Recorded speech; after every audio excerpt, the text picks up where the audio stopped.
All right. So I think everyone can see and hear me now. Let's try this. Take two. Okay, Earl Sweatshirt. Um, this is a rapper that I'm doing my presentation on. I know I said I was going to do Black Flag, but then I reread the prompt and it said most famous for an artist after 2000. So I'm choosing Earl Sweatshirt. Okay, Earl Sweatshirt, also known as Tebe Kogtsitsile.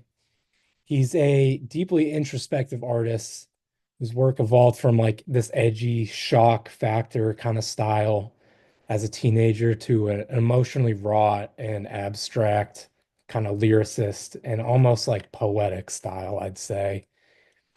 He's very influential to rappers who lean heavily on production and lyricism like him, and want to kind of copy that poetic thing he has going on. Yeah, so he leans heavily on those factors. And yeah, so his early life, this is a picture of Earl from his yearbook that kind of has gone viral since his career started. Um, he's the son of a South African political poet. I'm not going to try and pronounce that name out of respect for him. And his mother, Cheryl Harris, he was born in Chicago, Illinois, but he grew up in the Los Angeles area. Um, and his relationship with his father was kind of complicated because his father lived in South Africa while he lived in California. So he was kind of absent a lot, and this is kind of reflected in his music. So yeah. Um, Odd Future. So Odd Future is the group that Earl Sweatshirt was in um, as a teenager and into his adulthood. Um, he kind of blew up on MySpace. Anybody remember MySpace? Right?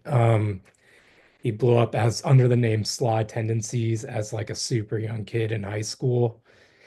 And so another contemporary artist who's super popular and somebody else is covering him, I think. Tyler, the Creator, is kind of like the front man of this group.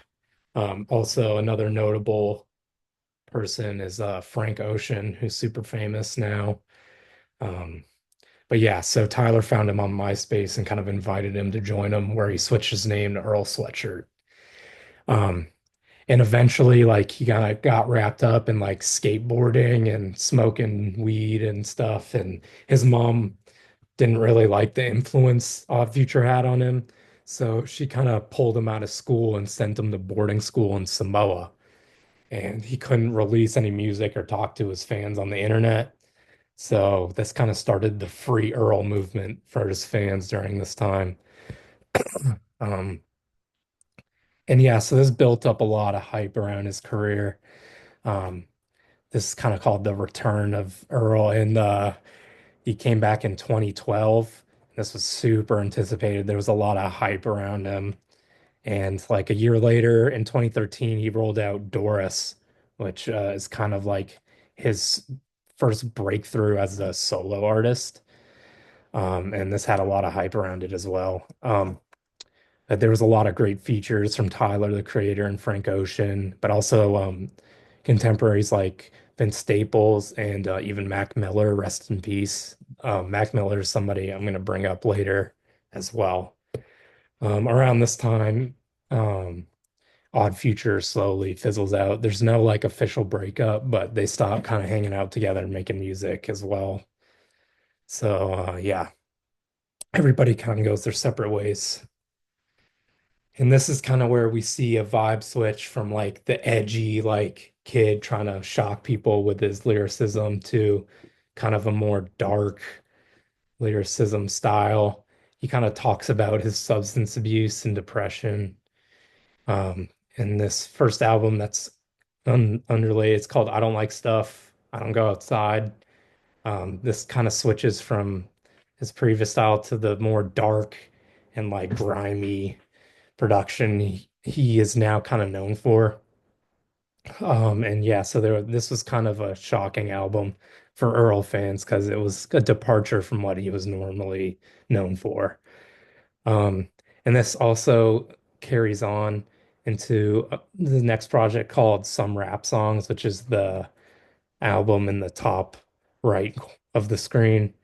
Um, and the I think the album cover kind of matches because that's what the songs sound like. It's like this super trippy, like chopped and screwed, like slowed down production style.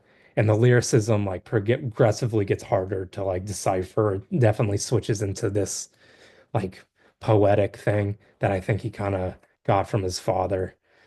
Um, but yeah, super like introspective albums, really good. Some Rap Songs is probably one of my favorite Earl albums. So what's he doing now? His most recent project, Voir Dire, which it means something in French.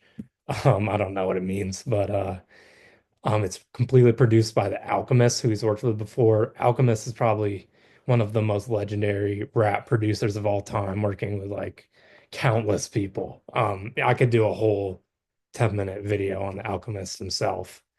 Yeah, super cool production. And this album also has my favorite song, Mac Deuce, which I'm gonna play for you. Um, this is about Mac Miller, who is his friend that died, who's also a rapper. And this song means a lot to me because it helped me process when my friend died as well. Um, but yeah, now he's kind of like the this album kind of like talks about how he deals with his mental health and substance abuse and like how he's kind of overcoming that.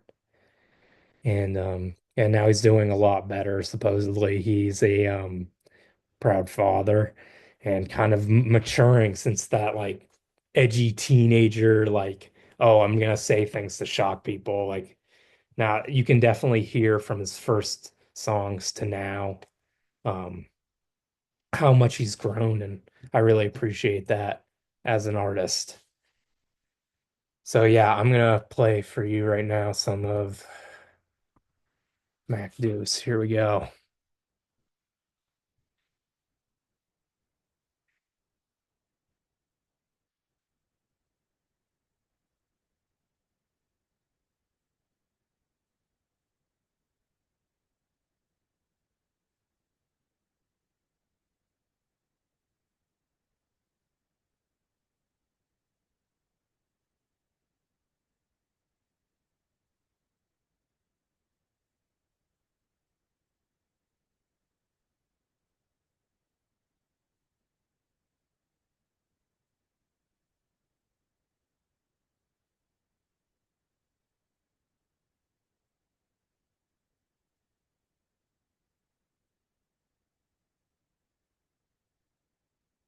So yeah, um, it's pretty much all I have for you today. History on Earl Sweatshirt, probably one of my favorite musicians of all time.